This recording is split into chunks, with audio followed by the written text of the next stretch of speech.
আসসালামু আলাইকুম সম্মানিত দর্শক। আজকের আলোচনাটা একটা গভীর কৌশলগত দিক নিয়ে। সম্প্রতি বঙ্গোপসাগরের আকাশে আমরা এক বিশেষ ঘটনা দেখলাম। আগুনের গর্জন তোলা এক সুপারসনিক ক্ষেপণাস্ত্র ছুড়ে গেল, যা শতভাগ সফলভাবে লক্ষ্যবস্তুতে আঘাত হানল। ভারতীয় সেনারা এটাকে বলছেন অপারেশন সিন্ধুর পরবর্তী সবচেয়ে গুরুত্বপূর্ণ পরীক্ষা। এখন প্রশ্ন হলো, এই পরীক্ষাটা শুধু প্রযুক্তির সক্ষমতা দেখানোর জন্য, নাকি এর পেছনে লুকিয়ে আছে এক কঠিন ভূ রাজনৈতিক বার্তা? আর সেই বার্তার প্রাপক তালিকায় কি আমাদের বাংলাদেশও আছে? এটাই আজকের আলোচনার মূল বিষয়। আমার মনে হয় এই ব্রহ্মস ক্ষেপণাস্ত্রের পরীক্ষা এমন একটা সময়ে হলো যখন পুরো ইন্দো প্যাসিফিক অঞ্চলে এক অস্থিরতা চলছে। এই অঞ্চলের ক্ষমতা বিন্যাস বদলে যাচ্ছে দ্রুত। এই অস্ত্রের সক্ষমতা নিয়ে প্রথমে একটু কথা বলা যাক। ব্রহ্মস আধুনিক বিশ্বের অন্যতম দ্রুতগামী ক্রুজ ক্ষেপণাস্ত্র। এটি তৈরি হয়েছে রাশিয়ার প্রযুক্তি আর ভারতের অর্থায়নে। শব্দের চেয়ে 3 গুণ বেশি গতিসম্পন্ন এই ক্ষেপণাস্ত্র শত্রুপক্ষের যুদ্ধজাহাজ বা সামরিক স্থাপনা ধ্বংসের জন্য এক সিগনেচার স্ট্র্যাটেজিক টুল হিসাবে পরিচিত। ভারত এখন এটাকে আরো ভয়াবহ পর্যায়ে নিয়ে যাচ্ছে। পাল্লা 400 থেকে 800 কিলোমিটার পর্যন্ত বাড়ানো হচ্ছে। সুপারসনিক থেকে হাইপারসনিক পর্যায়ে উন্নীত করার পরিকল্পনা নেওয়া হয়েছে। এই উন্নয়নের অর্থ হলো ভারত এখন এক নতুন প্রজন্মের ক্ষেপণাস্ত্রের যুগে প্রবেশ করেছে। 800 কিলোমিটার পাল্লার ব্রহ্মস ভারতের সামরিক সক্ষমতাকে ঠিক কোন জায়গায় নিয়ে যাচ্ছে একটু ভেবে দেখুন। এর মানে হলো পাকিস্তানের ইসলামাবাদ, করাচি, এমনকি তিব্বত সংলগ্ন চীনের ইউনান প্রদেশ সব কিছুই চলে আসবে ভারতের স্ট্রাইক রেঞ্জের মধ্যে। শুধু তাই নয়, মিয়ানমারের সামরিক নেটওয়ার্ক এবং বঙ্গোপসাগরের প্রতিটি যুদ্ধ জাহাজও এখন ভারতের নজরের মধ্যে থাকবে। এটা একটা বিশাল ব্যাপার। সামরিক দিক থেকে ভারত এখন এই অঞ্চলে নিজেদের একচ্ছত্র ক্ষমতা প্রতিষ্ঠার বার্তা দিচ্ছে। তবে শুধু অস্ত্রের পাল্লা বাড়ানোই মূল কথা নয়। মূল কথা হলো এই পরীক্ষাটা কেন এখন করা হলো। কেন এই বিশেষ সময়ে বঙ্গোপসাগরে এই শোডাউন? এটা কোনো সাধারণ রুটিন মহড়া নয়। এটা একটা জিও স্ট্র্যাটেজিক বার্তা। এই বার্তাটা যাচ্ছে চীনের দিকে, পাকিস্তানের দিকে এবং পুরো ইন্দো প্যাসিফিক অঞ্চলের দিকে। এখন আলোচনা করি কার সঙ্গে সম্ভাব্য সংঘাতের প্রস্তুতি ভারত নিতে চাইছে। সেটা কি বাংলাদেশ? প্রথমে আসে পাকিস্তানের কথা। সম্প্রতি সিন্ধু অভিযানে পাকিস্তানি জঙ্গি নেটওয়ার্কের যে পুনরুত্থান দেখা গেছে, সেই গোয়েন্দা তথ্যের ভিত্তিতে ভারত অত্যন্ত সতর্ক। ভারতের সামরিক বিশ্লেষকরা মনে করছেন পাকিস্তান হয়তো ভারতের পূর্বাঞ্চলে একটি নতুন স্টার্ন ফ্রন্ট খোলার চেষ্টা করছে। এই ধারণাটি খুব গুরুত্বপূর্ণ, কারণ পাকিস্তান বরাবরই পশ্চিম সীমান্ত নিয়ে ব্যস্ত থাকলেও তারা এখন নতুন কৌশল খোঁজার চেষ্টা করছে। দ্বিতীয়ত, চীন। ডুকালাম নিয়ে যে উত্তেজনা, অরুণাচল ও তিব্বত সংলগ্ন এলাকায় চীনের বাড়তে থাকা সামরিক উপস্থিতি এবং দক্ষিণ চীন সাগরে তাদের লাগাতার আগ্রাসন, সবকিছুই ভারতের জন্য এক কৌশলগত চাপ তৈরি করছে। ভারত যখন ফিলিপিন্সের সাথে সামরিক সহযোগিতা বাড়াচ্ছে, তখন চীনের কৌশলগত চাপও বাড়ছে। বিশেষ করে ভারতের চিকেন নেক করিডোর বা শিলিগুড়ি করিডোরকে লক্ষ্য করে। আর ঠিক এখানেই বাংলাদেশের বিষয়টি চলে আসে। অবাক হচ্ছেন তাই না? সম্প্রতি দিল্লিতে ভারতের জাতীয় নিরাপত্তা উপদেষ্টা অজিত দোভাল এবং বাংলাদেশের নিরাপত্তা উপদেষ্টা খলিলুর রহমানের মধ্যে একটি বৈঠক হয়েছে। সেই বৈঠকে ভারত একটি অত্যন্ত গুরুতর তথ্য দিয়েছে।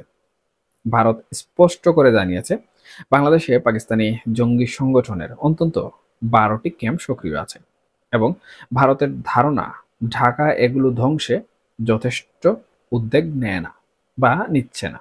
এখন প্রশ্ন হলো, কেন এই ব্রহ্মস পরীক্ষার আবহে ভারত এমন কঠোর কূটনৈতিক বার্তা দিচ্ছে? এর কারণ হলো, ভারতের দৃষ্টিতে পাকিস্তান যদি পূর্ব দিক থেকে হামলা চালানোর পরিকল্পনা করে, তবে বাংলাদেশ ব্যবহার হতে পারে একটি লজিস্টিক রুট হিসাবে।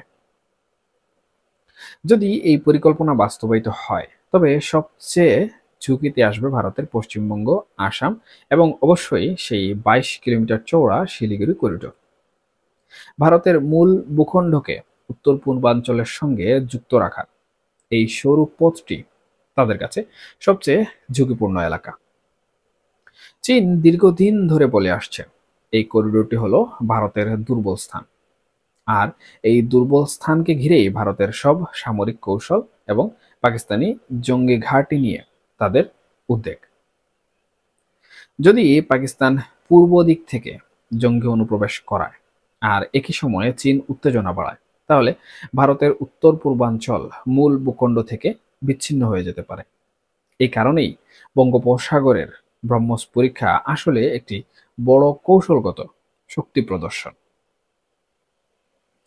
তাহলে কি ভারত সরাসরি বাংলাদেশকে সন্দেহ করছে? হয়তো সরাসরি নয়, কিন্তু ভারত অত্যন্ত স্পষ্ট ভাষায় 4টি বার্তা দিচ্ছে, যা আমাদের সবাইকে বুঝতে হবে। প্রথম বার্তা, বাংলাদেশের ভেতরে পাকিস্তানি জঙ্গিদের নেটওয়ার্ক ভারতের জাতীয় নিরাপত্তার জন্য সরাসরি হুমকি।